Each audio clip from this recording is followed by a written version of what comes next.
আল্লাহর নবী উম্মতকে শিখাইলেন, উম্মত ওই ছেলেটা আরশে মুআল্লার নিচে তার জায়গা বরাদ্দ হয়ে যাবে যে ছেলেটা ছোট্টকাল থেকে নামাজে কালামে ইবাদতে বড় হয়ে ওঠে।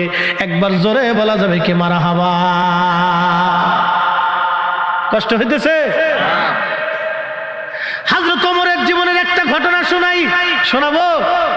এই যে শোনাইতেছি, জায়গা মতো আসতেছি, সে জমানা আর এ জমানার ভিতরে কত তফাৎ, সেই সময়ের মানুষ আর এই সময়ের মানুষের মধ্যে কত তফাৎ। আজকে মুসলমানদের আদর্শ খ্রিস্টানরা নিয়ে চলে গেছে। মনে কিছু নিয়ে না, ওরা শুধু ইমানটা নেয় নাই, ওরা শুধু ইমানটা নেয় নাই, বাকি সব নিয়ে গেছে। ওরা ইমান নেয় নাই, বাকি সব নিয়ে চলে গেছে। ওরা ইমান নেয় নাই, বাকি সব নিয়ে গেছে। খুব মনোযোগ দিয়ে হযরত ওমর রাদিয়াল্লাহু আনহু বসে আছেন। হযরত ওমর বসা, এমন সময় ধুলার তক্তে, কি একটা তক্ত, কত বড় বাদশা, সারা পৃথিবীর অর্ধেক জাহানের খলিফা হযরত ওমর, যার নাম শোনার পরে রোম বাদশারা পর্যন্ত থরথর করে কাঁপতেন যে না, পৃথিবীর সবার সাথে যুদ্ধ করা যাবে, হযরত ওমরের সাথে যুদ্ধ করা যাবে না। পার্সিয়ান সাম্রাজ্য, রোম সাম্রাজ্যের বড় বড় রাজারা থরথর করে কাঁপতেন যে না, হযরত ওমরের সাথে যুদ্ধ করা যাবে না। ও মুসলমান, গভীর মনোযোগ। তার একটা বাদশাহী পার্লামেন্ট ছিল, এই পার্লামেন্টের নাম মসজিদে নববী। তিনি যেখানে বসতেন মসজিদে নববীর বারান্দা, আর যে আসনে বসতেন সেই আসনের নাম হলো মাটির আসন। ধুলার তক্তে চড়ে সারা পৃথিবী শাসন করেছে, ধুলার তক্তে চড়ে সারা পৃথিবী শাসন করেছে। একবার জোরে বলা যাবে কি সুবহানাল্লাহ। হযরত ওমর রাদিয়াল্লাহু আনহু বসে আছেন, লোকের একটা ছেলেকে ধরে নিয়ে আসছে, একটা যুবক ছেলেকে ধরে নিয়ে আসছে। ও যুবক বন্ধুরা, কথাগুলি ভালো করে শুনে যাবেন। লোকের একটা যুবক ছেলেকে ধরে নিয়ে আসছে। যুবক ছেলেকে ধরে নিয়ে আসার পরে হযরত ওমর জিজ্ঞেস করলেন, লোকেরা তোমরা এই যুবক ছেলেটাকে কেন ধরে আনছো? লোকেরা বলল, হুজুর সে আমাদের বৃদ্ধ বাবাকে হত্যা করেছে, এই জন্য আমরা তো ওমরের দরবারে নিয়ে আসছি, আল্লাহর ফয়সালা অনুযায়ী আমরা বিচার চাই, সে আমাদের বাবাকে হত্যা করেছে, আপনার আদালতে নিয়ে আসছি। হযরত ওমর রাদিয়াল্লাহু আনহু বলেন, যুবক তুমি কি তাদের বৃদ্ধ বাবাকে মেরে ফেলছো? ওই ছেলেটি বলল, হ্যাঁ খলিফাতুল মুসলিমিন, আমি তাদের বৃদ্ধ বাবাকে মেরে ফেলছি। কেন মারছো? বলে, হুজুর আমার একটা উট ছিল, উটের একটা বাচ্চা ছিল, এই বাচ্চাটা খুবই সুন্দর, আমি আমার উটের বাচ্চাটাকে খুব আদর করতাম। এই উটের বাচ্চাটা খেলাধুলা করতে করতে এই বৃদ্ধের খেজুর বাগানে যাওয়ার কারণে বৃদ্ধ একটা পাথর মেরে আমার উটের বাচ্চার চোখ বের করে দিয়েছে। আমি সহ্য করতে না পেরে আমি একটা পাথর হাতে নিয়ে বৃদ্ধের মাথা বরাবর মেরেছিলাম। আমি ইচ্ছা করে মারি নাই, তাকে শাস্তি দেওয়ার জন্য আমি পাথর মেরেছিলাম রাগান্বিত অবস্থায়, কিন্তু পাথরটা মাথায় আঘাত করার কারণে বৃদ্ধ সহ্য করতে না পেরে সে মারা যায়। হযরত ওমর বললেন, যুবক তুমি ইচ্ছা করেই মারো আর ইচ্ছা করেই মারো, হত্যা তোমার দ্বারা সংগঠিত হয়েছে, আল্লাহর ফয়সালা অনুযায়ী আমি তোমাকে মৃত্যুদণ্ড দেব। ছেলেটি বলল, হুজুর আল্লাহর ফয়সালার কাছে মাথা পেতে দিলাম, আল্লাহর ফয়সালার কাছে মাথা পেতে দিলাম, কিন্তু আমাকে 3টা দিনের জন্য আমাকে দয়া করে জামিন দিয়ে দেন, আমাকে 3টা দিনের জন্য জামিন দেন। হযরত ওমর বললেন, যুবক তুমি জামিন দিয়ে কি করবে? বলে, হুজুর আমার বাবা ইন্তেকাল করার আগে আমার ছোট ভাইয়ের জন্য কিছু সোনা দানা টাকা পয়সা আমার কাছে আমানত দিয়ে যায়, আমিরুল মুমিনিন আমি ওই সোনা দানা টাকা পয়সাগুলি সুন্দর করে মাটির মধ্যে পুঁতে সিন্ধুকে ভরে রেখে দিয়েছি, আমি ছাড়া পৃথিবীর আর কেউ জানে না। হুজুর আমি যদি আপনি আমাকে হত্যা করে ফেলেন, আমাকে যদি আল্লাহর শাস্তি অনুযায়ী মৃত্যুদণ্ড দেন, আমার ছোট ভাইয়ের আমানত নষ্ট হয়ে যাবে, আমার যাইতে একদিন লাগবে, আসতে একদিন লাগবে, মাঝখানে একটা দিন আমি আমার ছোট ভাইয়ের সব আমানত বুঝাই দিয়ে চলে আসবো। হুজুর আমার আব্বাজান ইন্তেকালের সময় আমার কাছে আমার ছোট ভাইয়ের আমানত আমার আব্বাজান দিয়ে গিয়েছিলেন, আমার জন্য আব্বা বরাদ্দ করেছিলেন, ভাইয়ের জন্য করেছিলেন, আপনি যদি আমাকে মৃত্যুদণ্ড দেন তাহলে আমার ভাইয়ের আমানত নষ্ট হয়ে যাবে, আমাকে আমানত বুঝাই দেওয়ার জন্য আমাকে একটু জামিন দিয়ে দেন। একবার জোরে বলা যাবে কি মারহাবা। হে মুসলমান কোথায় হারাই গেল আজ? হাই হাই কি মুসলমান ছিল সেই দিনের যুবক, বলতেছে হুজুর আপনি আমাকে জামিন দেন, আমার ভাইয়ের আমানত বুঝাই দিয়েছে। হযরত ওমর রাদিয়াল্লাহু আনহু ডেকে বলেন, ছেলে তোমাকে তো জামিন দেব, কিন্তু জিম্মাদারি কে দিবে বলো? তুমি দেখো মদিনাতে তোমার জিম্মাদারি কেউ নাই কিনা। জিম্মাদারি তো বড় কঠিন। ওমরের আদালতে জিম্মাদারি বুঝছেন, যদি এই ছেলে ফেরত না আসে তাহলে জিম্মাদারির উপর শাস্তি বর্তাবে। কে জিম্মাদারি নিবে? ছেলে যদি ফিরে না আসে। হযরত আবু যর গিফারি বললেন, হুজুর আমি তার জিম্মাদারি নিয়ে নিলাম। ওমর বলেন, আবু যর বুঝে সুঝে দিও। বলে, হুজুর না, অসুবিধা নেই, আপনি দিয়ে দেন, ছেড়ে দেন। সাহাবীরারে আমার কাছে তিনটা জিনিস প্রিয়। এক নম্বরে নামাজ, দুই নম্বরে আমার বিবিগণ, তিন নম্বরে সুগন্ধি। এক নম্বরে নামাজ আমি নবীর কাছে প্রিয়, সালাত আমি নবীর কাছে প্রিয়, নামাজ আমি নবীর কাছে প্রিয়। সারা রজনী জেগে জেগে নবী নামাজ পড়তেন। নামাজ পড়তে পড়তে পা ফুলে যাইতো। আম্মা যেন আয়েশা একদিন ডেকে বলেন, ইয়া রাসূলুল্লাহি আপনার আগে পরে সব গুনাহগুলি মাফ, আপনার তো কোনো গুনাহ নাই নবী গো, তারপরও কেন আপনি এইভাবে নামাজ পড়েন? আল্লাহর নবী ডাক দিয়ে বলেন, আয়েশা রে, আমি কি আল্লাহর শুকরগুজার বান্দা হব না? আমি কি আল্লাহর কৃতজ্ঞ বান্দা হব না? আমি কি রব্বে কারীমের দরবারে কৃতজ্ঞতা প্রকাশ করব না রে আয়েশা? আল্লাহর হাবিবের কাছে প্রিয় ইবাদতের নাম হলো সালাত, নামাজ। নামাজ হলো খুব দামি ইবাদত, পছন্দের ইবাদতের নাম সালাত, নামাজ। কঠিন মেহশরের মাঠে আল্লাহর আরশে মুআল্লা ছাড়া কোনো ছায়া থাকবে না। ওই ব্যক্তিকে আল্লাহ ছায়া দিয়ে দিবে যে ব্যক্তি নামাজ পড়ে মসজিদ থেকে বের হয়ে আসার পরে তার হৃদয়টা মসজিদের মধ্যে ঝুলিয়ে রেখে আসে। যে ব্যক্তি মসজিদ থেকে নামাজ পড়ে বের হয়ে আসার পরে তার হৃদয়টা মসজিদের মধ্যে ঝুলিয়ে রেখে আসে, অর্থাৎ নামাজ পড়ে বের হয়ে আসার পরে আবার অন্তরটা নামাজের জন্য উদগ্রীব থাকে, কখন আবার নামাজে যাব। এই লোকটা আরশে মুআল্লার নিচে আমার আল্লাহ তার জন্য জায়গা বরাদ্দ করে দিবে। একবার জোরে বলা যাবে কি সুবহানাল্লাহ? আল্লাহর নবী বলেন, উম্মত কিয়ামতের আলামত ৭২টা। প্রথম নম্বর আলামত হলো আমাতুস সালাহ, আমার উম্মত নামাজ মেরে ফেলবে। উম্মত নামাজ ছেড়ে দিবে, নামাজ ভুলে যাবে, নামাজ পড়তে চাবে না, নামাজ ছেড়ে দিবে। উম্মত নামাজ ভুলে যাবে, নামাজ, সালাত সালাত সালাত। বুনিয়াল ইসলাম আলা খামসিন শাহাদাতি আল্লা ইলাহা ইল্লাল্লাহু ওয়াহদাহু লা শারীকা লাহু ওয়া আশহাদু আন্না মুহাম্মাদান আবদুহু ওয়া রাসূলুহু ওয়া ইকামিস সালাহ ওয়া ইতাইজ যাকাত ওয়াল হজ্জি ওয়াস সাওমি রমাদান। নবীজি বললেন, ইসলামের বেনা হলো 5টা, স্তম্ভ হলো 5টা। প্রথম নম্বরে কালেমা, তাওহীদের সাক্ষ্য এবং রিসালাতের সাক্ষ্য। 2 নম্বর হলো সালাত। তাওহীদ ও রিসালাতের সাক্ষ্যের পরে সবচেয়ে বড় ইবাদতের নাম হলো সালাত, নামাজ। নামাজ নামাজ, উম্মত নামাজ ছেড়ে দিবে, নামাজ ছেড়ে দিবে, সালাত। উম্মত নামাজ ছেড়ে দিবে, ওয়ামাতুস সালাহ, উম্মত নামাজ মেরে ফেলে। সফল কাম হতে হলে আল্লাযীনা ইউমিনুনা বিল গায়ব ওয়া ইউকিমুনাস সালাহ।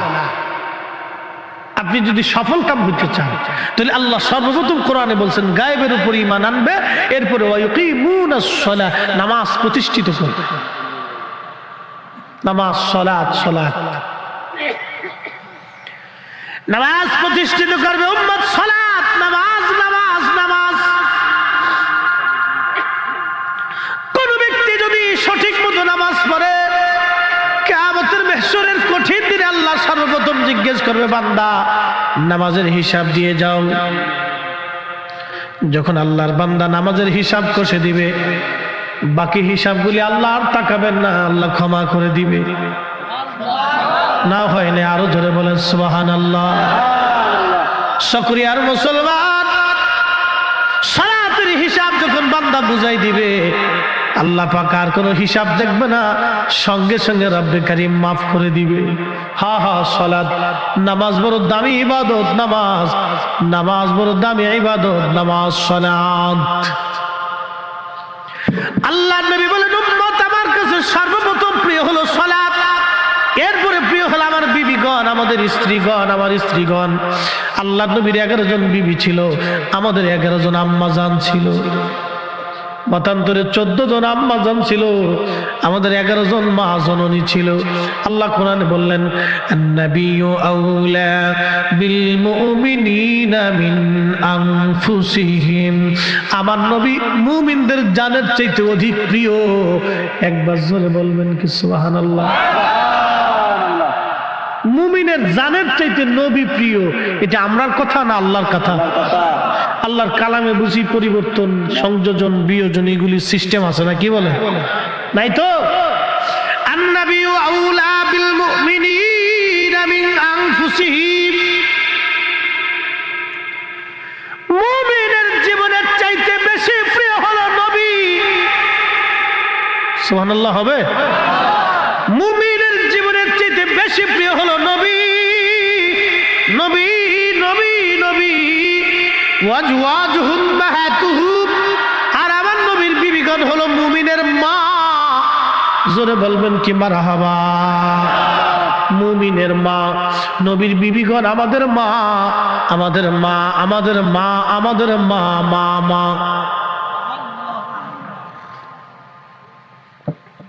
মা। সর্বপ্রথম মায়ের নাম খাদিজাতুল কুবরা তাহেরা তয়্যিবা। সুবহানাল্লাহ বলবেন? তাহেরা তয়্যিবা, পবিত্রা, পবিত্রা ছিলেন, পবিত্রা, তাহেরা তয়্যিবা। আমার দেশের খাদিজার মতন। আমরা দেশের খাদিজার উন্নাত হয় সামনে, ফিসে খাদিজা হয় সামনে। খাদিজা নাম দিছে খাদিজা বেগম। শয়তান কোথাকার, বেপর্দা, বেহায়া, অর্ধউলঙ্গ হয়ে রাস্তায় আড়ে। বেডি না বেডা, জমডিস না লেডিস, ইজলে না বেডি বোঝা যায় না। হ্যাঁ কথা কর না, বোঝা যায় না। নাম দিছে খাদিজা।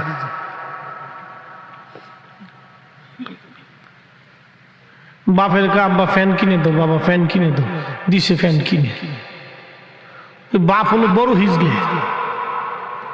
যে বাপে তার মেয়েকে প্যান্ট শার্ট পরা, এটা হলো হিজলে। ওটা বাপ হয়েছে কি জন্য? কি কথা বলেন না? ওটা বাপ হয়েছে কেন? ওটা তো হিজলে। ওকে বাপ হইতে বলছে কেন? খুব মনোযোগ দিয়ে প্রিয় নবীজির পছন্দের বিবিগণ হলো পছন্দের। আল্লাহর নবী বলতেন উম্মত আমার কাছে পছন্দ হলো আমার বিবিগণ। এর অর্থ মানে এটা না যে নবীজি নারীদের প্রতি আসক্ত ছিল, বিষয়টি এরকম না। কিন্তু নাস্তিকেরা বলে নবী বহু নারীতে আসক্ত ছিল বিদায় বহু বিবাহ করেছেন।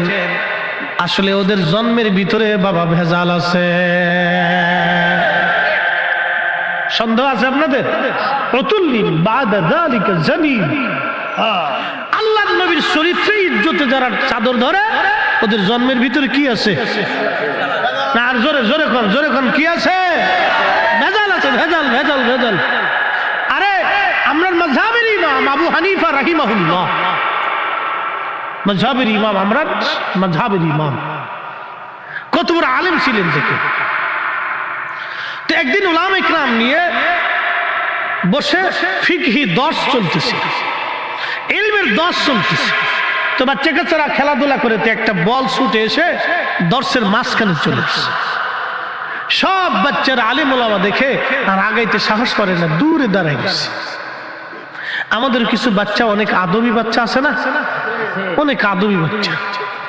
এই যে আমার যুবক যারা আজকে মাহফিলে বসছে, কিছু ফুলাপান আছে চারপাশ দিয়ে ফেসবুক চালাইতেছে, মাইন কিছু বিড়ি টেনতেছে। এরকম ফুলাপানি তো আছে, কি কথা কর না কেন? আছে না নি না? আবার কিছু ফুলাপান আছে নেশাখোর, এমন ভাবে ভাব লইছে, উনি বাপরে বাপ, উনি দেশের নেতা। সিটকিনি কষাতে কায়দা মতো কইসি মারি দিলে একবারে চামড়া পোল্ট্রি মেরে উঠে চলে আসবে। ও সিস্টেম জানা আছে, কোথায় কোন জায়গায় কারে মারতে হবে। ও শিখে টিকে কিন্তু ওয়াজ করবার হয়েছে, খুব মনোযোগ দিয়ে। তো এই সব ছেলেরা দূরে দাঁড়িয়ে রয়েছে, বল নিতে কেউ সাহস পায় না। হঠাৎ করে একটা ছেলে দৌড়ে এসে মাঝখান থেকে বলটা থাপা দিয়ে নিয়ে চলে গেল। ইমামুল আজম ডেকে বললেন, এই ছেলেটা জারজ।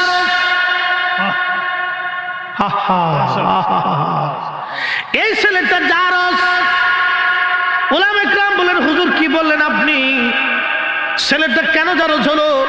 ইমামুল আজম ডাক দেয়া বললেন, দেখো আমরা এতগুলি আলেম এক জায়গায় বসে আছি, কেউ আমাদের মাঝ থেকে কোনো বালক বল নিতে সাহস করলো না, কিন্তু এই ছেলেটা বেয়াদবের মতো এসে আমাদের মাঝ থেকে বলটা থাপা দিয়ে নিয়ে বেয়াদবের মতো চলে গেল। খোঁজ নিয়ে দেখো এই ছেলেটার জন্মে ভেজাল আছে। হায় হায় হায়, উলামা ইকরাম খোঁজ নিয়ে দেখলো সত্যি এই ছেলেটা একটা পতিতার সন্তান, তার জন্মের ভিতরে ভেজাল। আল্লাহর ওলিদের কথা কখনো মিথ্যা হতে পারে না, কথা বলেন ঠিক কিনা?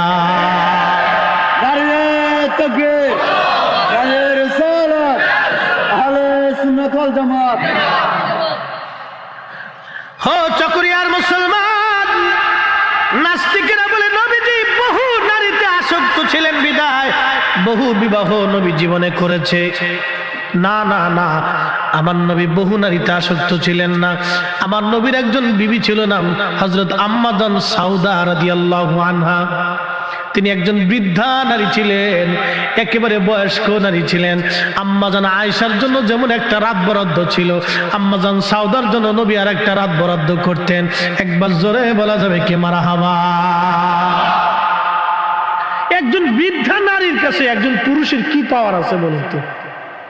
একজন বুড়ি, যে নারী বৃদ্ধা হয়ে গেছে, চামড়া পর্যন্ত ঘুষিয়ে গেছে, এই নারীর কাছে একজন পুরুষ,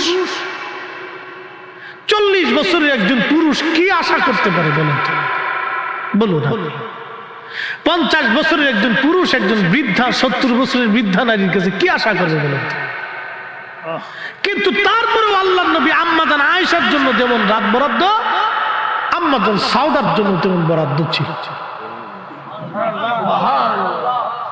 রাসূল করিম উম্মতকে শিখিয়েছেন, উম্মত তোমার যদি দুইটি স্ত্রী থাকে, দুইজন বিবি থাকে, দুইজন বিবিকে যদি তুমি সমান চোখে না দেখো, দুইজন স্ত্রীর সাথে যদি সমান আচরণ তুমি না করো, দুইজন বিবির মধ্যে যদি ইনসাফ তুমি কায়েম না করো, তাহলে ওই উম্মতকে কিয়ামতের ময়দানে আল্লাহ রাব্বে করিম প্রতিবন্ধী করে, ল্যাংড়া খুরা বুবা বানাইয়া প্রতিবন্ধী বানাইয়া কিয়ামতের ময়দানে তার উঠানো হবে। আহা, কি কঠিন শাস্তি, একটু চিন্তা করুন তো। কোটি কোটি মানুষ দেখবে এটা ল্যাংড়া কানা খোরা, কারণ তার দুইটা স্ত্রী ছিলেন, সে সমান ভাবে দেখে নাই, একটারে ভালো ভালো খাবার দিছে আর একটারে মারতে ধরে। এরকম বাংলাদেশে বহু আছে, কি কথা বলেন না কেন? আছে না? বহু আছে, বহু পুরুষ আছে দুইটি স্ত্রী বিয়ে করছে, এক স্ত্রীর খোঁজ নেই, আর একটা সুন্দর এইটা খালি ঘুরে। এগুলোর ফাইলে কায়দা মতো বাটাম সালাম দিয়ে দিতে দরকার। এগুলোর হলো বাটাম সালাম দিতে হবে, নগদে বাটাম সালাম, বাকি ঝুঁকি দিয়ে লাভ নেই। হ্যাঁ, এগুলো নগদ বাটাম সালাম। বুঝতে পারছেন? ইসলাম এমন চমৎকার জীবন ব্যবস্থা। হযরত ওমর রাদিয়াল্লাহু তাআলা বাটাম সালাম দিয়ে দিত। বাটাম বুঝছেন? আমাদের ফরিদপুরের ভাষায় বলে বাটাম, মানে লাঠি চালান। একবারে জায়গার উপরে খাড়ার উপরে লাঠি চালান দিয়ে দিলে সব সোজা হয়ে যাবে। প্রকাশ্যে লাঠি চালান, ইসলামিক আইন হলো প্রকাশ্যে লাঠি চালান দিয়ে দাও, সবাই মিলে দেখবে। সেনাবাহিনীর ট্রেনিং কেউ কোনোদিন দিচ্ছেন কিনা জানি না, সেনাবাহিনী যদি একজনের দোষ করে শাস্তি সবার হয়ে যায়। ভুল করবে একজন, সারাক্ষণ এটা চালাস না বাপ, এটা ভিতরেটা চালাস না, এটা জ্বালা যন্ত্রণা।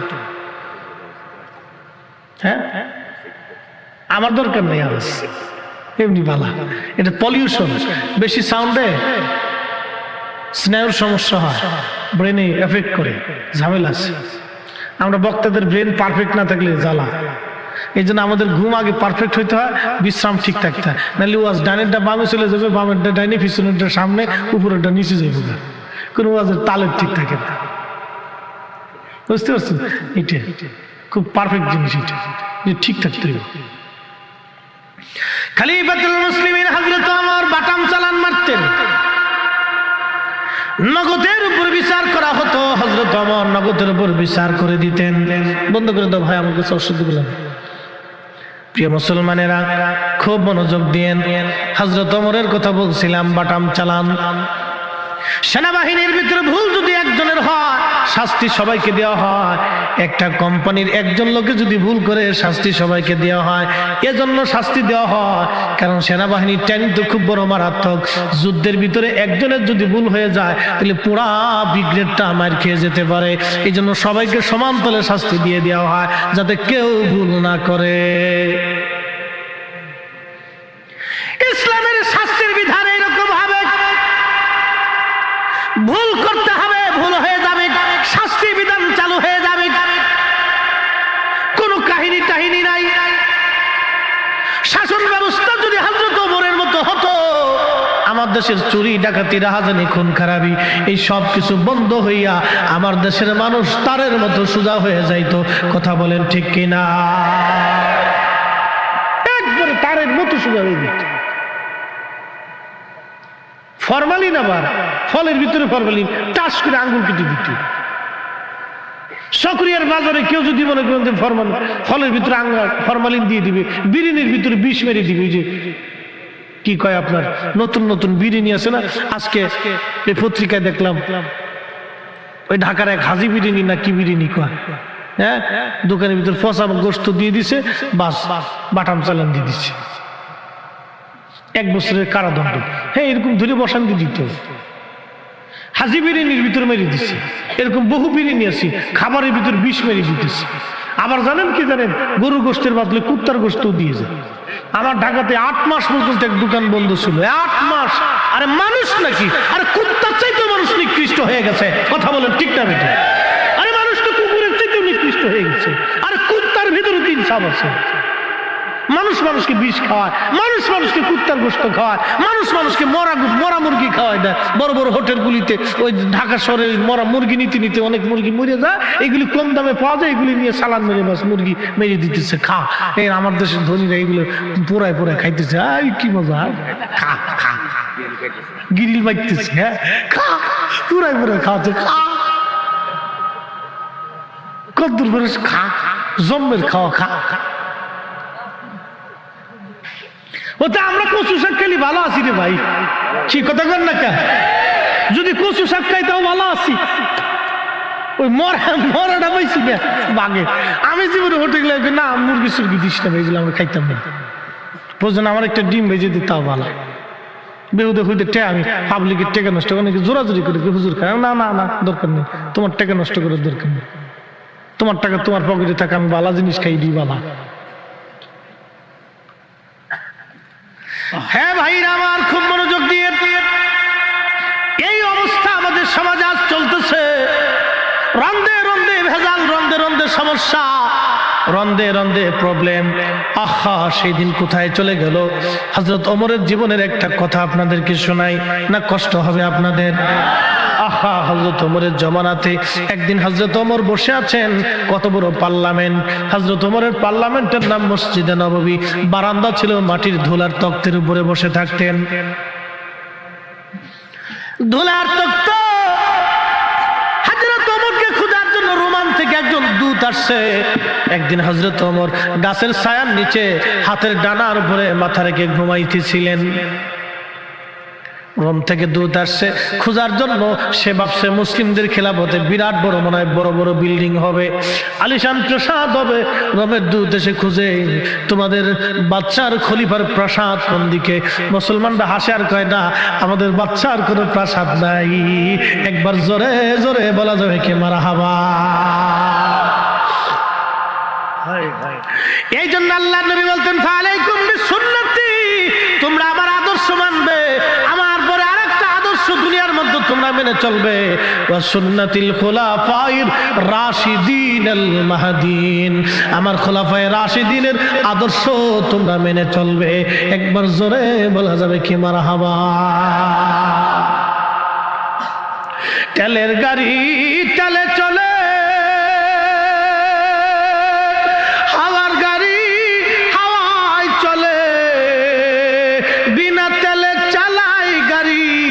নবী সুলাইমান, আমরা সেই মুসলমান, আমরা সেই মুসলমান। এ বাপ, ইউরোপে যাবেন তো আমেরিকায় যাবেন তো যায় দেখবেন ওদের অধিকাংশ জন্মের ঠিক নেই। ঠিক তো বললেন, কিন্তু আমি বুঝাইতেছি আপনার, বিয়ে হওয়ার আগে বাচ্চা জন্ম হয়, নাম দিছে গার্লফ্রেন্ড আর বয়ফ্রেন্ড, আমি নাম দিছি কুত্তা ফ্রেন্ড। কি তোরা হাসস কে? তোরা যে হাইসে দিলি, আমি তো কক্সবাজার থেকে আজকে ঘুরে আইছি, তো ঘুরে আসার পরে ওখানে যাই দিছি বহুত কুত্তা ফ্রেন্ড আছে। ঠিক আসতে কলিকা জোরে খ। আমি সমুদ্র সৈকত থেকে আজকে ঘুরে আইছি, পোলাপানের জ্বালা মাছ এনে খালি খুঁজাকে এই যে সমুদ্রে যাবো, চল যায় তো যাই দেখি যে বহুত কুত্তা ফ্রেন্ড ঘুরতেছে। কুত্তা ফ্রেন্ড, কুত্তা ফ্রেন্ড তো বুঝছিস, বয়ফ্রেন্ড আর গার্লফ্রেন্ড, এটার নাম দিচ্ছি কুত্তা ফ্রেন্ড। এরকম যদি কেউ বলে তাহলে বুঝবি যে ওইটা শেষ হয়ে গেছে। ওই মেয়ে বিয়ে করাচ্ছে তুই সারা জীবন ওইভাবে করে থাকবি, তুই ওই মেয়ে বিয়ে করলে তোর জীবন শেষ হয়ে যাবে, তোর জিন্দেগি শেষ হয়ে যাবে, তোর মাথার থেকে পা পর্যন্ত পুরোটাই শেষ হয়ে যাবে। আল্লাহর নবী বলছেন, উম্মত তুমি তাকওয়াবান নারী দেখে বিয়ে করো, পরহেজগার নারী দেখে বিয়ে করো, কালা হোক, ও কালো হোক, মিশমিশে কালো হোক, যদি পরহেজগার হয়ে থাকে আল্লাহর কসম এটাই তোমার জন্য জান্নাত হবে। কথা বলেন ঠিক না বেটে? খুব মনোযোগ দিয়ে। এদের দেশে হলো বয়ফ্রেন্ড আর গার্লফ্রেন্ড, ও বিয়ে হওয়ার আগে বাচ্চা হয়ে যায়, কি হয়?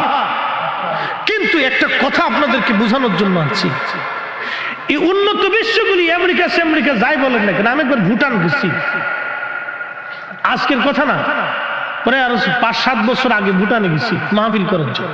ওই জায়গার থেকে মাহফিল করে ভুটান গেছি আমি, আজকের গুলা না, কালকে আবার ইন্ডিয়ার ভিসা ওঠানোর জন্য যাবো, ভিসা হয়েছে আর কি, মার্চে যাবো।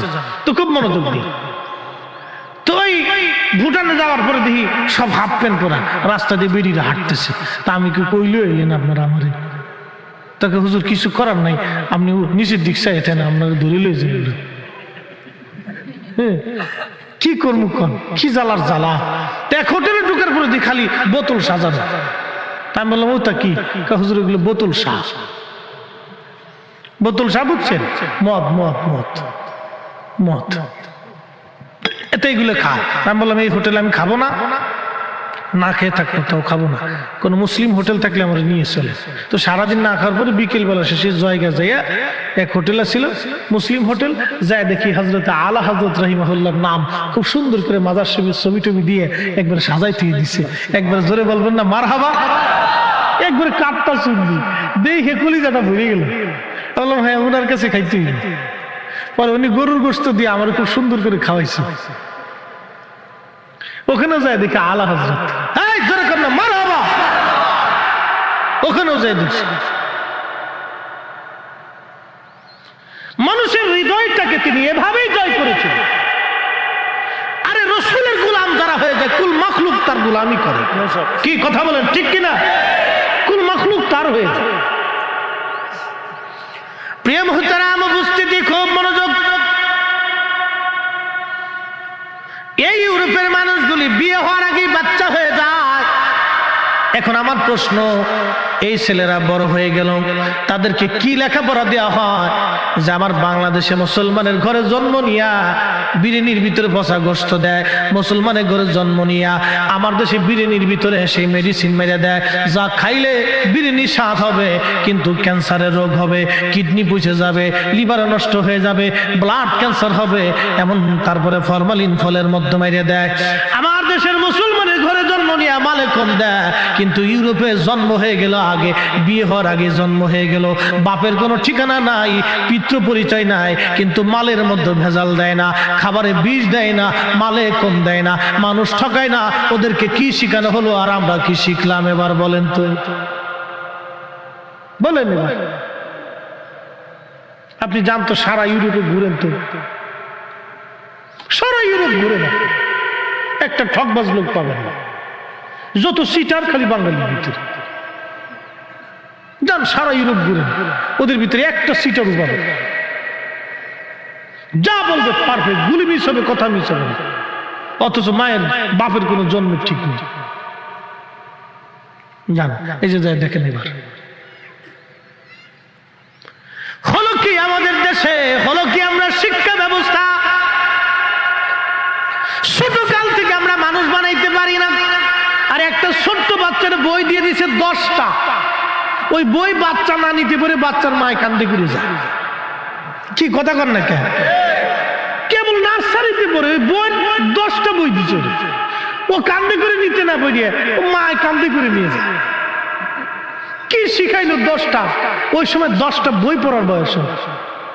ওকে ওই সময় শিখাইতে হবে নীতি, আদর্শ, কিভাবে মানুষের সাথে কথা বলতে হয়, কিভাবে চরিত্র গঠন করতে হয়, মিথ্যা বলা যাবে না, খেলাধুলা, সুন্দর পরিবেশ, সালাম কালাম, আদব লেহাজ, এগুলো শিখিতে হবে বাচ্চারা। ওর 10টা বই দিয়ে দিচ্ছে মাথার ভিতরে। কোন ভূতে চাপাইছে এগুলোর মাথার ভিতরে আল্লাহ জানে। ছোটকালে আমরা তো খালি বাংলা, ইংরেজি, অঙ্ক 3টে শিখছি আর আরবি কোরআন শিখছি। 10টা বই দিয়ে দিছি। এই বাচ্চা টানতে না পেরে বাচ্চার মায় কান্দি করে যায়। কত বাচ্চা তো শেষ পর্যন্ত ব্রেনের সমস্যায় হয়ে যায়। 10টা বই একটা বাচ্চা কি পড়বে বলে তো? বাচ্চার ব্রেনের ভিতরে এতটুকু একটা ব্রেন, ও এখন খেলাধুলার বয়স, পুরো 10টা বই, 5টা 7টা 8টা বই দিয়ে রাখছে। পাগলের যত কারখানা। প্রিয় মুসলমানেরা, আপনি জাপানে খুঁজে দেখেন, ছোট্ট একটা বাচ্চা জাপানে মিথ্যা কথা বলে না। যান খুঁজে দেখেন, ওরা বৌদ্ধ, কেউ আছে নাস্তিক, কোনো ধর্মই মানে না, আবার কেউ আছে অধিকাংশ বৌদ্ধ। যা দেখেন একটা বাচ্চা মিথ্যা বলবে না, বাচ্চা মানুষ ঠকাবে না, চুরি করবে না। কিন্তু আমার মুসলমানের ঘরে বাচ্চা জন্ম হয়ে গেল, কালেমা কোরআন আজান কালাম দেওয়ার পরও বাচ্চা চুরি করে। কারণটা কি? ছোট্ট কাল থেকে আমরা শিখাইতে ব্যর্থ হয়েছি। আরে রাসূলুল্লাহর আদর্শ আমাদের ভিতরে নাই। আজকে নবীর আদর্শ নিয়ে গেল খ্রিস্টানেরা, নবীর আদর্শ নিয়ে গেল ইউরোপিয়ানরা, নবীর আদর্শ নিয়ে গেল চাইনিজরা। বলে হুজুর কেমন বলতেছেন আপনি? হ্যাঁ, আল্লাহর নবী বলেন, উম্মত ঘরের মধ্যে একটা লাঠি রাখবা, তোমার সন্তানকে নামাজের জন্য পিটাবা। 10 বছর বয়স হয়ে গেল যদি নামাজ না পড়ে তাহলে লাঠি দিয়ে পিটাবা। আদবের জন্য তোমার সন্তানকে লাঠি পিটা করবা, যদি আদবওয়ালা না হয় লাঠি পিটা করবা। পড়ার জন্য ছেলেরে বকি, নামাজের জন্য কোনোদিন বকি নাই। আরে কাজের জন্য ছেলেরে বকি, কিন্তু আদব শেখানোর জন্য কোনোদিন লাঠি পিটা করি নাই। দোষ তো সন্তানের দিয়ে লাভ নাই, দোষ হলো আমাদের। কথা বলেন ঠিক কিনা? আমাদের দোষ। ছোট্ট কাল থেকে এগুলির মানুষ বানাইতে আমাদের দোষ। আপনি জানতো জাপানে একটা ছোট্ট ছেলে মিথ্যা বলবে, মানুষ ঠকাই না ওরা। কোটি কোটি মানুষ, শুধু পার্সেন্টেজ হিসাব করে দেখবেন 100% 99% মানুষ ঠকায় না। কিন্তু আমরা বাংলাদেশে, ভারতে, পাকিস্তানে কোটি কোটি কোটি কোটি মুসলমান খালি মুসলমানের ঘুম থেকে উঠে চিন্তা করে বাস দেয়। কি কথা কর না কেন? এই অবস্থা আমাদের দেশে। অথচ হাজার হাজার ওয়াজ হইতেছে, হাজার হাজার ওয়াজ, ওয়াজেরও শেষ নেই। প্রত্যেক জুমাতে হুজুররা ওয়াজ করতেছে, তারপরও মানুষের বুঝ আসে। কেন জানেন? ছোট্ট কাল থেকে মায়ের কোল থেকে বাচ্চা শিখে আসে, বিসমিল্লাহ শিক্ষা দিতে পারি। এই জন্য আল্লাহর নবী উম্মতকে শিখাইলেন, উম্মত ওই ছেলেটা আরশে মুআল্লার নিচে তার জায়গা বরাদ্দ হয়ে যাবে যে ছেলেটা ছোট্টকাল থেকে নামাজে কালামে ইবাদতে বড় হয়ে ওঠে। একবার জোরে বলা যাবে কি মারহাবা? কষ্ট হইতেছে? হযরত ওমরের জীবনের একটা ঘটনা শোনাবো। এই যে শোনাইতেছি, জায়গা মতো আসতেছি, সে জমানা আর এ জমানার ভিতরে কত তফাৎ, সেই সময়ের মানুষ আর এই সময়ের মানুষের মধ্যে কত তফাৎ। আজকে মুসলমানদের আদর্শ খ্রিস্টানরা নিয়ে চলে গেছে। মনে কিছু নিয়ে না, ওরা শুধু ঈমানটা নেয় নাই, ওরা শুধু ঈমানটা নেয় নাই, বাকি সব নিয়ে গেছে। ওরা ঈমান নেয় নাই, বাকি সব নিয়ে চলে গেছে। ওরা ঈমান নেয় নাই, বাকি সব নিয়ে গেছে। খুব মনোযোগ দিয়ে হযরত ওমর রাদিয়াল্লাহু আনহু বসে আছেন। হযরত ওমর বসা, এমন সময় দোলার তখ্তে, কি একটা তখ্ত, কত বড় বাদশা, সারা পৃথিবীর অর্ধেক জাহানের খলিফা হযরত ওমর, যার নাম শোনার পরে রোম বাদশারা পর্যন্ত থরথর করে কাঁপতেন যে না, পৃথিবীর সবার সাথে যুদ্ধ করা যাবে, হযরত ওমরের সাথে যুদ্ধ করা যাবে না। পার্সিয়ান সাম্রাজ্য, রোম সাম্রাজ্যের বড় বড় রাজারা থরথর করে কাঁপতেন যে না, হযরত ওমরের সাথে যুদ্ধ করা যাবে না। ও মুসলমান, গভীর মনোযোগ। তার একটা বাদশাহী পার্লামেন্ট ছিল, এই পার্লামেন্টের নাম মসজিদে নববী। তিনি যেখানে বসতেন মসজিদে নববীর বারান্দা, আর যে আসনে বসতেন সে আসনের নাম হলো মাটির আসন। ধুলার তখ্তে চড়ে সারা পৃথিবী শাসন করেছে, ধুলার তখ্তে চড়ে সারা পৃথিবী শাসন করেছে। একবার জোরে বলা যাবে কি সুবহানাল্লাহ? হযরত ওমর রাদিয়াল্লাহু আনহু বসে আছেন, লোকের একটা ছেলেকে ধরে নিয়ে আসছে, একটা যুবক ছেলেকে ধরে নিয়ে আসছে। ও যুবক বন্ধুরা, কথাগুলি ভালো করে শুনে যাবেন। লোকের একটা যুবক ছেলেকে ধরে নিয়ে আসছে। যুবক ছেলেকে ধরে নিয়ে আসার পরে হযরত ওমর জিজ্ঞেস করলেন, লোকেরা তোমরা এই যুবক ছেলেটাকে কেন ধরে আনছো? লোকেরা বলল, হুজুর সে আমাদের বৃদ্ধ বাবাকে হত্যা করেছে, এই জন্য আমরা তো ওমরের দরবারে নিয়ে আসছি। আল্লাহর ফয়সালা অনুযায়ী আমরা বিচার চাই, সে আমাদের বাবাকে হত্যা করেছে, আপনার আদালতে নিয়ে আসছি। হযরত ওমর রাদিয়াল্লাহু আনহু বলেন, যুবক তুমি কি তাদের বৃদ্ধ বাবাকে মেরে ফেলছো? ওই ছেলেটি বলল, হ্যাঁ খলিফাতুল মুসলিমিন, আমি তাদের বৃদ্ধ বাবাকে মেরে ফেলছি। কেন মারছো? বলে, হুজুর আমার একটা উট ছিল, উটের একটা বাচ্চা ছিল, এই বাচ্চাটা খুবই সুন্দর, আমি আমার উটের বাচ্চাটাকে খুব আদর করতাম। এই উটের বাচ্চাটা খেলাধুলা করতে করতে এই বৃদ্ধের খেজুর বাগানে যাওয়ার কারণে বৃদ্ধ একটা পাথর মেরে আমার উটের বাচ্চার চোখ বের করে দিয়েছে। আমি সহ্য করতে না পেরে আমি একটা পাথর হাতে নিয়ে বৃদ্ধের মাথা বরাবর মেরেছিলাম। আমি ইচ্ছা করে মারি নাই, তাকে শাস্তি দেওয়ার জন্য আমি পাথর মেরেছিলাম রাগান্বিত অবস্থায়, কিন্তু পাথরটা মাথায় আঘাত করার কারণে বৃদ্ধ সহ্য করতে না পেরে সে মারা যায়। হযরত ওমর বললেন, যুবক তুমি ইচ্ছা করেই মারো আর ইচ্ছা করেই মারো, হত্যা তোমার দ্বারা সংগঠিত হয়েছে, আল্লাহর ফয়সালা অনুযায়ী আমি তোমাকে মৃত্যুদণ্ড দেব। ছেলেটি বলল, হুজুর আল্লাহর ফয়সালার কাছে মাথা পেতে দিলাম, আল্লাহর ফয়সালার কাছে মাথা পেতে দিলাম, কিন্তু আমাকে 3টা দিনের জন্য আমাকে দয়া করে জামিন দিয়ে দেন, আমাকে 3টা দিনের জন্য জামিন দেন। হযরত ওমর বললেন, যুবক তুমি জামিন দিয়ে কি করবে? বলে, হুজুর আমার বাবা ইন্তেকাল করার আগে আমার ছোট ভাইয়ের জন্য কিছু সোনা দানা টাকা পয়সা আমার কাছে আমানত দিয়ে যায়। আমিরুল মুমিনিন, আমি ওই সোনা দানা টাকা পয়সাগুলি সুন্দর করে মাটির মধ্যে পুঁতে সিন্ধুকে ভরে রেখে দিয়েছি, আমি ছাড়া পৃথিবীর আর কেউ জানে না। হুজুর আমি যদি আপনি আমাকে হত্যা করে ফেলেন, আমাকে যদি আল্লাহর শাস্তি অনুযায়ী মৃত্যুদণ্ড দেন, আমার ছোট ভাইয়ের আমানত নষ্ট হয়ে যাবে, আমার যাইতে একদিন লাগবে, আসতে একদিন লাগবে, মাঝখানে একটা দিন আমি আমার ছোট ভাইয়ের সব আমানত বুঝাই দিয়ে চলে আসবো। হুজুর আমার আব্বাজান ইন্তেকালের সময় আমার কাছে আমার ছোট ভাইয়ের আমানত আমার আব্বাজান দিয়ে গিয়েছিলেন, আমার জন্য আব্বা বরাদ্দ করেছিলেন, ভাইয়ের জন্য করেছিলেন। আপনি যদি আমাকে মৃত্যুদণ্ড দেন তাহলে আমার ভাইয়ের আমানত নষ্ট হয়ে যাবে, আমাকে আমানত বুঝাই দেওয়ার জন্য আমাকে একটু জামিন দিয়ে দেন। একবার জোরে বলা যাবে কে মারহাবা? বলে, আবু যর বুঝে নাও। বলে, হুজুর বুঝেই নিছি, আপনি তাকে ছেড়ে দেন। আবু যর গিফারি খুব আশিক রাসূল এবং দুনিয়া বিরাগী সাহাবী ছিলেন। নবীজি বলছিলেন, আবু যর তুমি একাই থাকবে, একাই মারা যাবে, কিন্তু তোমার জানাজাতে বহু মানুষের উপস্থিতি হবে। না আসতে হয়ে গেল না? আরো জোরে। আমরা রাসূলের ইলম নিয়ে প্রশ্ন করি, কত হতভাগা উম্মত আমরা, হাই হাই হাই। হ্যাঁ উম্মত কত বড় হতভাগা হলে রাসূলের ইলম নিয়ে প্রশ্ন তুলে, শাইখুল হাদিস মাদ্রাসায় পড়া কত বড় হতভাগা হলে শাইখুল হাদিসে রাসূলের ইলম নিয়ে প্রশ্ন তুলে। উম্মত লজ্জা করা উচিত, লজ্জা করা উচিত। আলেম হয়েছে কি করে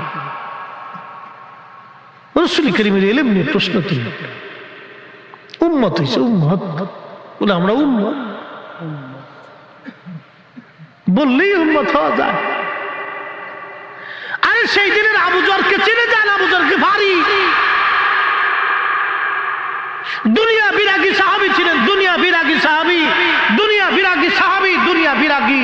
ইন্তেকাল এতেকালের সময় শুধু একটা জুব্বা ছিল পরনে, গায়ে একটা জুব্বা ছিল আর একটা পরনে তবক ছিল, কিচ্ছু ছিল না। স্ত্রী বসে বসে কাঁদতেছে আর বলে, হুজুর আপনি এখন মারা যাবেন, ও আমার স্বামী, কে আপনার জানাজা পড়বে, কে আপনাকে কাফন দিবে? সারাটা জীবনে নির্জনে মরুদ্যানে আমি আর আপনি দুইজনে মরুভূমির ভিতরে কাটাই দিলাম, আজকে আপনার ইন্তেকালের সময় হয়ে গেল, আপনার জানাজার কাপড় আজকে নাই, কোথায় কাপড় পাবো, কে কবর খুঁজবে? হযরত আবু যর গিফারি চোখের পানি ছেড়ে দিয়ে বলে, বিবি হে, তোমাকে চিন্তা করতে হবে না, আমি আমার মাসুক আমার রাসূলের পবিত্র জবান থেকে শুনেছি আমি একাই মারা যাব, আমার জানাজাতে বহু মানুষ আসবে, আমি নির্জনে মারা যাব, এই মরুভূমির ভিতরে তুমি আর আমি নির্জনেই মারা যাচ্ছি। শোনো হে বিবি, আমার জানাজাতে বহু মানুষ আসবে, তুমি টিলার উপরে তার আগে দেখায় দেখো কোনো কাফেলা আসে কিনা, যদি দেখো কোনো কাফেলা আসে তাহলে বুঝবে আবু যরের সময় ঘনিয়ে গেছে। না হয়েছে না, আরো জোরে বলে। সাহাবীদের একই রাসূলের উপরে এরকম ছিল। শাইখুল হাদিস প্রশ্ন তুলে নবীর ইলম নিয়ে শাইখুল হাদিস নাম দিছে উম্মতে মুহাম্মাদি। কলিজার ভিতরে আল্লাহর প্রতিও একটু ভয় নাই যে কি হবে মেহেশরে, আল্লাহর আদালতে তো দাঁড়াইতে হবে। কি কঠিন ভয়াবহ পরিণতি সেই দিন হবে বলেন। পৃথিবীর কত শাইখুল হাদিস, কত মুনাজির আজম, কত মুফতি, কত প্রিন্সিপাল, কত ইমাম আল্লাহর আদালতের সামনে মাথা নত করে সিজদায় পড়ে থরথর করে কাঁপতে হবে। সেই দিন আল্লাহর নবীর সিল মোহর ছাড়া কোন উম্মতের জান্নাত নসিব হবে না। কথা বলেন ঠিক না বেঠে? আল্লাহ রাসূলের সিল ছাড়া কোন উম্মত সেই দিন জান্নাতে যাবে না, সে যত বড় শাইখুল হাদিস হোক না কেন। নবীর মহান ইজ্জতের কাছে 4 পয়সা মূল্য নেই, কিচ্ছুই না। রাসূল কারীমের মহান ইজ্জতের তুলনায় আমাদের কিচ্ছু নেই, কিছুই নেই, কিছুই নেই, কিছুই নেই। না আমি শাইখুল হাদিস, তুমি শাইখুল হাদিস তাতে কি হয়েছিল? রাসূল কারীমের জুতা মোবারকের সাথে যে ধুলা লেগেছিল, এই ধুলার সাথে ধুলা, ধুলার সাথে ধুলা, তারও কোটি বিলিয়ন কোটি ভাগ করার পরে একটা ছোট্ট অনু অংশ এক পাল্লায় দিলে, তোমার আমার মতো কোটি কোটি বক্তার শাইখুল হাদিস উম্মত আর এক পাল্লায় দিলে নবীর কদম মোবারকের ধুলার ওজনের সমান হবে না। কথা বলেন ঠিক না বেঠিক? উম্মতের একই নিভাবে হতে হবে আবু যর গিফারিদের মতো। হযরত আবু যর গিফারি রাদিয়াল্লাহু আনহুর বিবি টিলার উপরে তাকায় দেখলেন একটা বণিক দল আসে, নেমে এসে বললেন, স্বামী আমার, একটা বণিক দল আসতেছে। আবু যর বললেন, বিবি রে, সময় আমার শেষ, রাসূল বলেছে আমার জানাজায় বহু মানুষ আসবে। সুবহানাল্লাহ, কি হবে?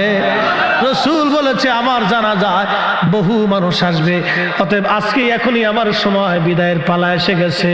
বিবি ক্ষমা করে দিও, সারাটা জীবন তুমি আমার সঙ্গে নিঃস্ব নিঃসম্বলে একাকী নির্জনে কাটাইছো, খেয়ে না খেয়ে দুইজনে আমি কাটিয়েছি।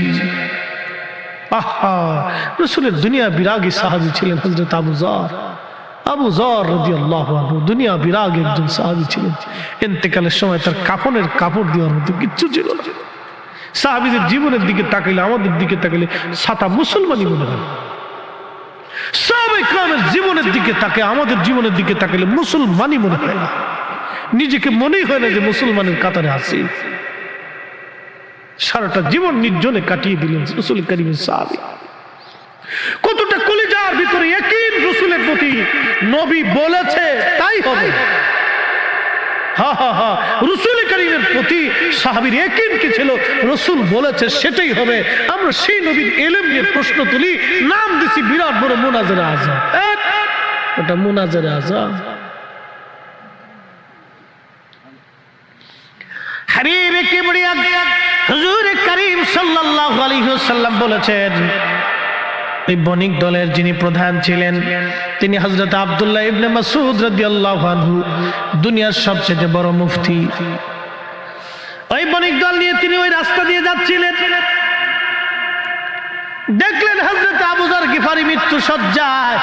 আসলেন, আবু যর মারা গেল, উনার সুন্দর কাফন দাফনের ব্যবস্থা করে কবর খনন করে বিরাট বড় বণিক দল নিয়ে হযরত আব্দুল্লাহ ইবনে মাসউদের ইমামতিতে আবু যর গিফারির জানাজার নামাজ হয়ে গেল। নবী যা বলেছিলেন তাই হয়েছে, একটা শব্দ মিথ্যা হয় নাই। একবার জোরে বলা যাবে কি ইয়া রাসূলুল্লাহ? নারে তাকবীর,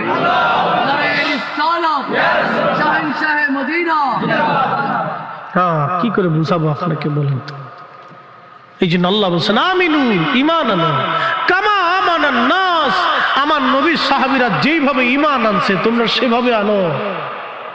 হ্যাঁ, সেভাবে ঈমান আনো। আমার রাসূলের সাহাবীরা যেইভাবে ঈমান আনছে তোমরা সেভাবে ঈমান আনো। ক্বালু, সেদিন মূর্খরা, মুনাফিকেরা, কুফাররা বলেছিল নুমিনু কামা আমানাস সুফাহা, আমরা কে নির্বোধদের মতো ঈমান আনবো। সেই দিন হযরত বেলালকে নির্বোধ বলেছিল, ওয়াসাল কারনিকে নির্বোধ বলেছিল, সুমাইয়াকে নির্বোধ বলেছিল, খাব্বাবকে নির্বোধ বলেছিল, গরিব গরিব মুহাজির আনসার সাহাবীদেরকে তারা নির্বোধ বলেছিল। আল্লাহ তার কঠোর জবাব দিয়ে বলেছিলেন তার রাব্বি করিমের ভাষায়, আলা সাবধান, ইন্নাহুম হুমুস সুফাহা, তোরা যারা আমার নবীর সাহাবীদেরকে নির্বোধ বলতেছিস, তোরা নির্বোধ, তোরা নির্বোধ। আজকেও যারা রাসূল করিমের সাহাবায়ে কেরামকে গালি দেয় ওরাও নির্বোধ, ওরাও নির্বোধ। কথা বলেন ঠিক না বেঠিক? প্রিয় মুসলমান, খুব সাবধান। হ্যাঁ ভাইরা আমার, হযরত ওমর বললেন আবু জার বুঝবেন? বলে হ্যাঁ বুঝেছি।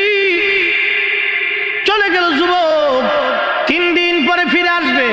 আসরের নামাজের পরে হযরত ওমর বসে আছেন, বাদীরা বসা। আসামি আসবে, আসবে কিনা, কে আসবে, কখন আসবে? আবু যর গিফারি আসামির কাঠগড়ায় দাঁড়ানো। হযরত ওমর বললেন আবু যর, তোমার আসামি কি ফিরে আসবে? আবু যর বললেন হ্যাঁ, সন্ধ্যা ঘনিয়ে আসার আগে আমার মন বলে যুবক ফিরে আসবে। তখন সাহাবা একরাম কেঁদে ফেললেন, ও বাদীরা, মামলা উঠাও। হযরত ওমর এমন একজন বিচারক, চুল পরিমাণ ডানবাম হবে না তার বিচারে। পৃথিবী উল্টে যাবে কিন্তু ওমরের বিচার কখনো ভুল হবে না। পৃথিবী ধ্বংস হয়ে যাবে কিন্তু হযরত ওমর শগুনপ্রীতি করবে না। শোনো, একটা যুবকের জন্য নবীর আজকে দামি সাহাবী আজকে মারা যাবে। নবী একটা যুবকের জন্য আল্লাহর নবীর একজন দামি সাহাবী আজ মারা যাবে। না না না, তোমরা মামলা উঠায় নাও। বাদীরা বলল না, বাবার হত্যার ফয়সালা টানতে আসছি, আমরা ফয়সালা ছাড়া ফিরে যাব না, আমরা ফিরে যাব না। হ্যাঁ চকরিয়ার মুসলমান, চকরিয়াবাসী, সেই দিন কিছুক্ষণ পরে সূর্য ডুবে যায়। লালিমা বর্ণ ধারণ হয়ে গেছে, একেবারে কুসুমের মতো, ডিমের কুসুমের মতো লালিমা হয়ে গেল। এমন সময় যুবক হাঁপাইতে হাঁপাইতে দৌড়েছে, সবার সামনে সালাম দিলেন, আসসালামু আলাইকুম রাহমাতুল্লাহ, আমিরুল মুমিনিন, আমি ফিরে এসেছি আমার ভাইয়ের আমানত রক্ষা করে। আপনি আপনার হাত আল্লাহর বিধান কার্যকর করতে পারেন।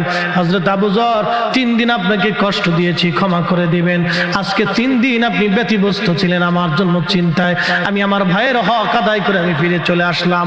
পুরা দরবার তখন শান্ত, কোনো শব্দ নাই। হযরত ওমরের চোখ বেয়ে বেয়ে পানি পড়তে লাগলো। এমন একটা ভালো ছেলে আজ মারা যাবে। আল্লাহ পাক বাদীদের হৃদয়ের ভিতরে তখন দয়া সৃষ্টি করে দিলেন। বাদীরা ডাক দিয়ে বলল, আমিরুল মুমিনিন, যে ছেলেটা তার ভাইয়ের হক আদায় করার জন্য হযরত ওমরের মৃত্যুর কাঠগড়া থেকে ফিরে বাড়ি পর্যন্ত যাওয়ার পরে আবার ওমরের মৃত্যুর কাঠগড়ায় ফিরে আসতে পারে, এই ছেলেটা আমাদের বাবাকে ইচ্ছা করে মারে নাই, ও বড় আমানতদার, সে ভুলবশত হত্যা হয়ে গেছে হুজুর। আমরা এই মামলা উত্থাপন করলাম, এই আসামির প্রতি আমাদের আর কোনো মামলা নাই, আমরা তাকে ক্ষমা করে দিলাম। আমিরুল মুমিনিন হযরত ওমর যাতে তাকে ক্ষমা করে দেয়। হযরত ওমর হেসে দিয়ে বললেন, যাও, বাদীরা যখন ক্ষমা করে দিয়েছে ওমরের কাঠগড়া থেকে, আমি তাকে নিষ্কৃতি খালাস করে দিলাম। একবার জোরে বলা যাবে কি মারহাবা?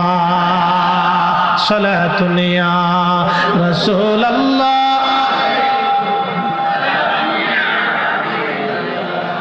সালাতুন ইয়া রাসূলুল্লাহ,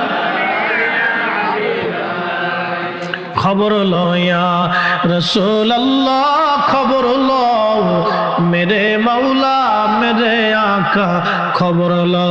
সালাতুন ইয়া রাসূলুল্লাহ আলাইকুম, সালামুন ইয়া হাবিবাল্লাহ আলাইকুম।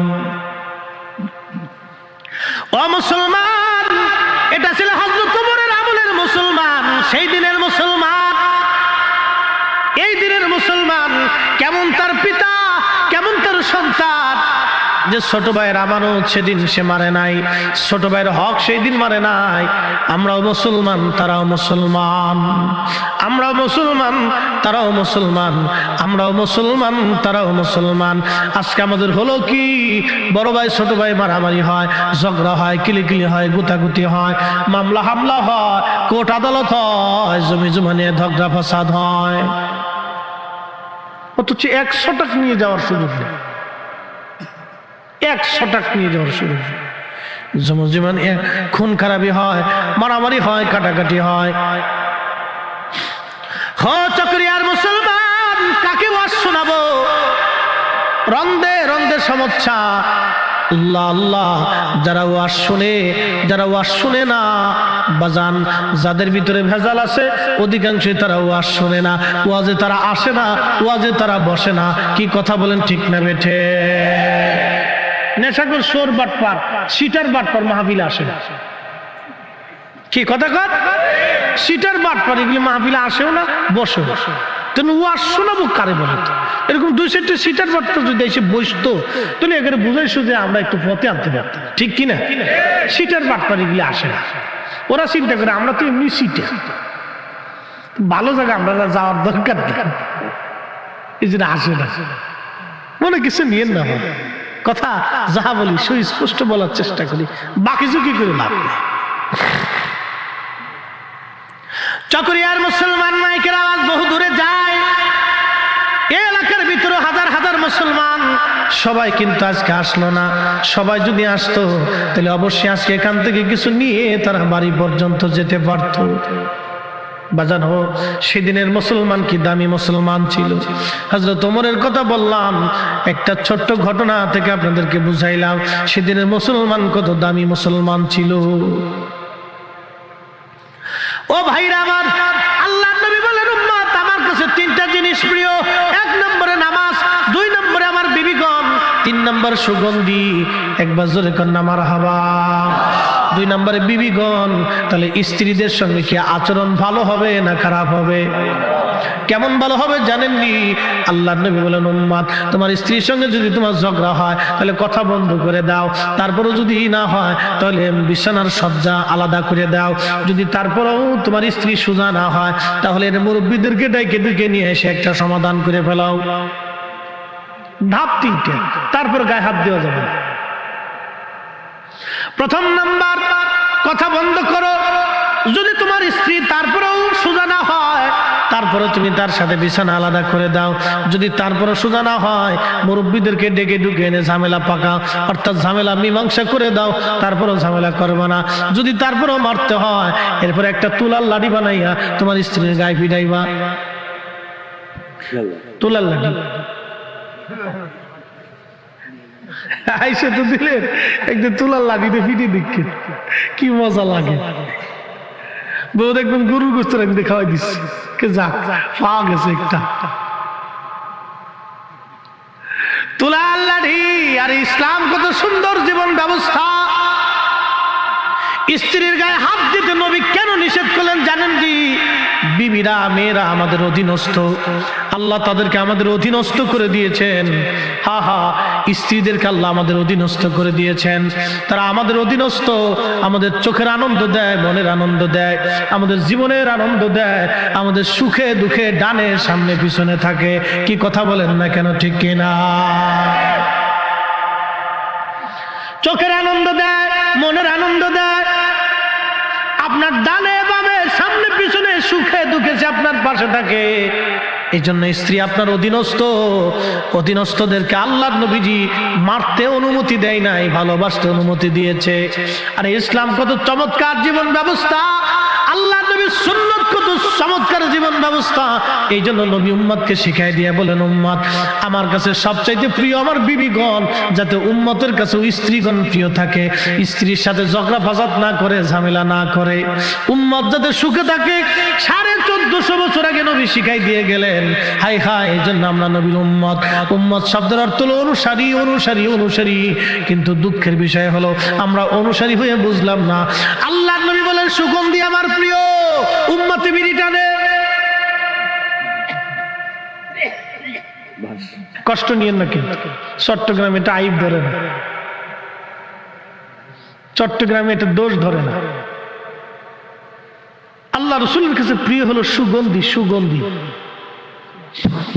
সুগন্ধি লাগাবেন, সুগন্ধি। এটা আল্লাহ রসুলের কাছে খুব প্রিয় ছিল। একসাথে বলা যাবে মারহাবা। আমাদের দেশে বুকে হাত বেঁধে নামাজ পড়ে এক দল আছে না, এটার এক মৌলবী ওয়াজ করছে নবীজি আমাদের মতো মানুষ ছিলেন বিদায় নবীজির মুখ থেকে দুর্গন্ধ আসতো। হ্যাঁ না, কুত্তা তো আরো ভালো। আমি বলতেছি আমাদের ওই দক্ষিণবঙ্গে এক হুজুর ওয়াজ করতো, আগারা পাড়া হাসে দিলি কইলে দাঁড়া, আগার পাড়া দেগার খাসি তোলালো তবু পাড়ার ভবো খাসলাত না গেল।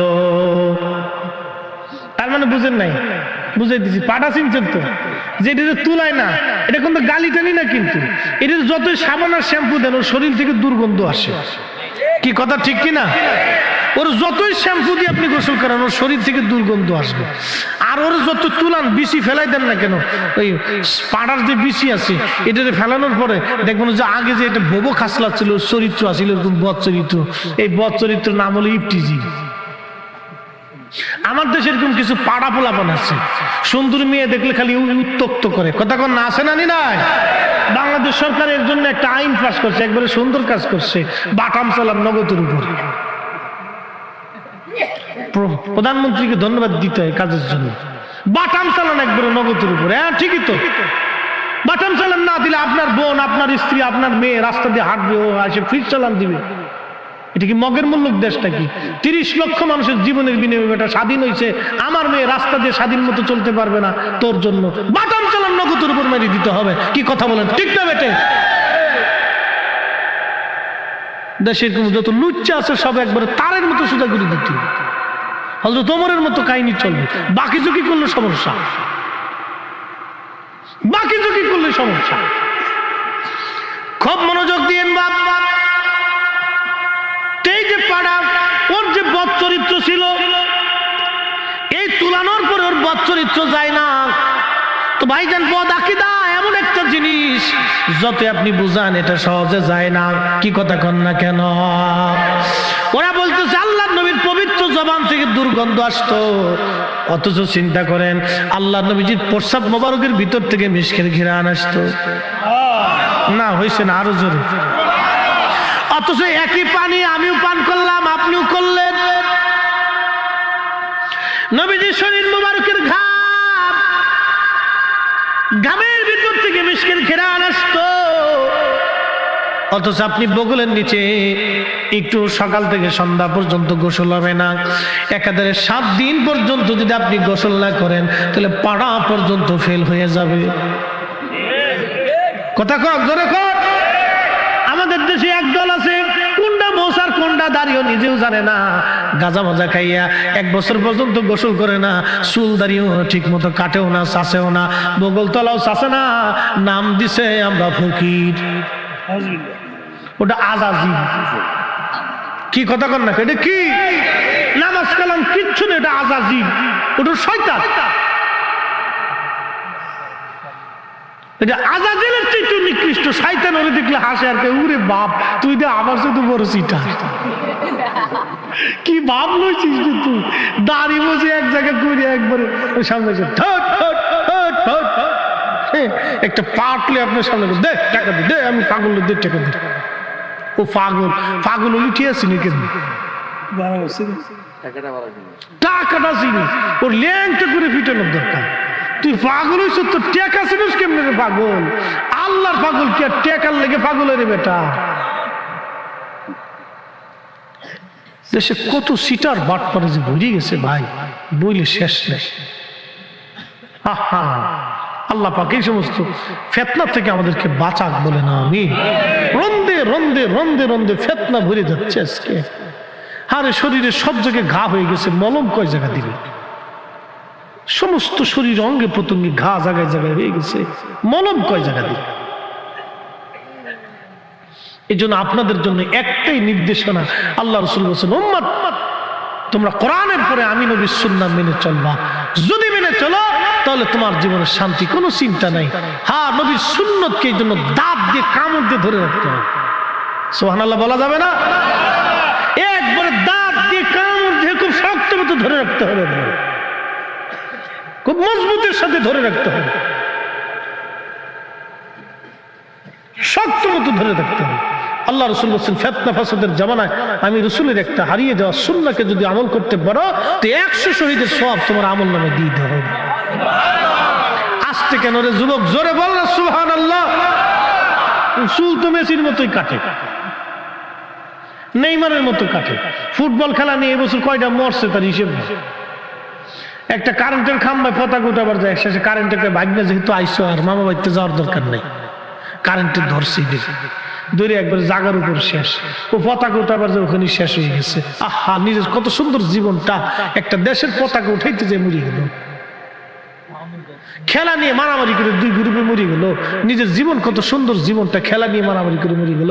এই চট্টগ্রামে সেই ব্রাজিল একদিন জিতছে, মাহফিল করে আমি সেই আপনার কি বলে শহরে আরেকটা মাহফিল আসতেছি, ওই খেলার দিন কি আর পোলাপনে জাল আইতে পারি, উড়ে বড় মিছিল দিছে, পোলাপন ল্যাংটোই ফলাইতেছে, দিয়ে প্যান্ডারে খুলে হাফ প্যান্ট পরে মাথার উপর দেখলে ঘুরাইতেছে।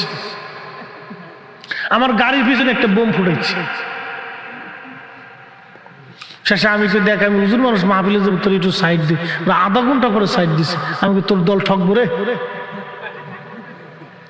বদদোয়া করছি, যা তোর দল ঠকবো।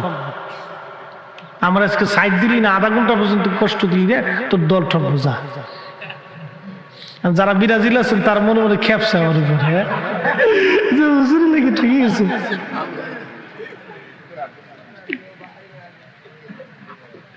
আমি কোন দলে না, যেটা জিতবো এটার দলে সুজাইছে। এই সমস্ত আমি যে দল চল নিয়ে এগুলো নিয়ে মাথায় টেনশন বাড়ানোর কোন দরকার আছে? কতটি ঘুমের ওষুধ খেয়ে শীতেও ঘুমাইছে ঠগার পরে। আল্লাহ রাসূল বলে, আল মারু মা মান হাব্বা, তুমি যারে ভালোবাসো তার সাথে তোমার হাসর নাসর হবে। এই জন্য আমরা আল্লাহর ওলিদেরকে ভালোবাসি। কথা বলেন ঠিক না বেঠে? ওলিদেরকে ভালোবাসি, ওলিদের সাথে আমাদের হাসর নাসর হবে, ওলিদের সাথে আমাদের হাসর নাসর হবে। ও বাবা মুসলমান, খুব মনোযোগ দিয়ে যান। আল্লাহ নবী বলেন, 3 নাম্বার আমার কাছে প্রিয় হলো সুগন্ধি। সুগন্ধি আমার কাছে প্রিয়, সুগন্ধি আমার কাছে প্রিয়, সুগন্ধি। এই জন্য আপনারা সুগন্ধি ব্যবহার করবেন। আতর আল্লাহ নবীর কাছে এটা খুব প্রিয়। শুধু সুগন্ধি হলেই হবে না, আপনাকে সবসময় পবিত্র থাকা লাগবে, অজু হালতে থাকা লাগবে, অজু পবিত্রতা অর্জন করা লাগবে আপনার। হযরত আবু বকর বলেন, ইয়া রাসূলুল্লাহ, আমার কাছে 3টা জিনিস প্রিয়। নবীজি বললেন, কি বলো? আবু বকর বলেন, ইয়া রাসূলুল্লাহ, আপনার পবিত্র নূরানি চেহারা মোবারকের দিকে তাকায় থাকা আমার কাছে প্রিয়। একবার জোরে বলা যাবে কি মারহাবা? আমি জানি প্রেমে পাগল সে তো মদিনা, প্রেমানলে উড়ে মরি, প্রেমানলে উড়ে মরি, ওহে রব্বানা। আমি জানি প্রেমে পাগল সে তো মদিনা। সালাতুন ইয়া রাসূলুল্লাহ আলাইকুম সালামুন ইয়া, সালাতুন ইয়া রাসূলুল্লাহ আলাইকুম সালামুন ইয়া হাবিবাল্লাহ আলাই। ও ভাইরা আমার, সাহাবায়ে-কেরামের আদর্শ আমাদের নিতে হবে, নবীজির আদর্শ নেওয়া লাগবে। এই জন্য যদি শান্তি পেতে চান, আল্লাহ নবীর সুন্নাত ছাড়া বিকল্প কোনো রাস্তা নাই। আছে? কোনো রাস্তা নাই। নবীর আদর্শ খুঁটে খুঁটে খুঁটে খুঁটে আমাদের মধ্যে নিতে হবে। আমাদের ছোট ছোট বাচ্চাদেরকে নবীর আদর্শ শিখাইতে হবে, আমাদের মেয়েদেরকে নবীর আদর্শ শিখাইতে হবে, আমাদের স্ত্রীদেরকে নবীর আদর্শ শিখানো লাগবে। এই জন্য আমি আমার যুবক বন্ধুদেরকে বলবো, বন্ধু বিয়ে করার দিন থেকে সুন্নত পালন শুরু হবে। বলে হুজুর কোনটা? বিয়ে করতে যাবেন সুন্নত তরিকায়, বউ নিয়ে আসবেন সুন্নত তরিকায়, বিয়ে হবে সুন্নত তরিকায়। এক নম্বরে যৌতুক হারাম। যৌতুক কি? চট্টগ্রামে আরাম,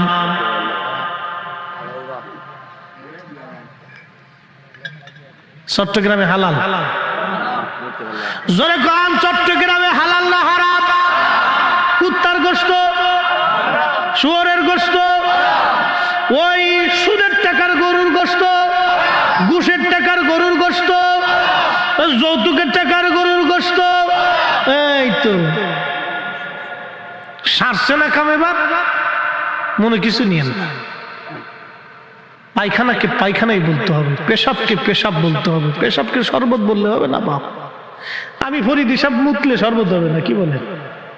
হ্যাঁ, আর আপনি মুতে দিলে এটা হারাম হবে না? কি হারাম হারামই থাকবে বাপ। শুয়োরের গোশত যেরকম হারাম, কুত্তার গোশত যেরকম হারাম, সুদের টাকা ঘুষের টাকা যেরকম গরুর গোশত একই রকম হারাম, যৌতুকের টাকার গরুর গোশত একই রকমই হারাম। ঠিক আসতে কেন জোরে বলেন? জীবনের নিয়ত করবেন, বিয়ে করবেন, 1 টাকা যৌতুক দিবেন। এই খয়রাতি ব্যবসার জন্য না, এটা হলো ফকিরনির ব্যবসা, সবচেয়ে নিকৃষ্ট ব্যবসা এটা। পুরুষ পুরুষের মতো থাকতে হবে, পুরুষ বেড়া বেড়ার মতো থাকতে হবে। কি কথা বলেন? ঠিক না বেটে? বেড়া বেড়ার মতো থাকতে হবে। বিয়ে করবেন, শ্বশুর বাড়ির সম্পত্তির দিকে লোক থাকবে কেন? এই ছোট লোক ব্যবসা কি জন্য থাকবে? এগুলোর জন্য না থাকে।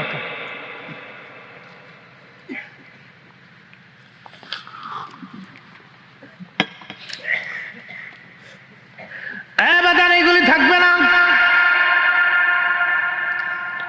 বন্ধুগণ, এইগুলি হারাম। যেগুলি হারাম হারামি। এই জন্য বিবাহটা যেন নবীজির সুন্নত তরিকা অনুযায়ী হয়, বিয়েটা যেন মসজিদের মধ্যে পড়ানো হয়, পড়ানোর পরে খেজুর যাতে ছিটানো হয়, খেজুর যাতে সবাইকে দেওয়া হয়। একবার জোরে বলা যাবে কি মারহাবা?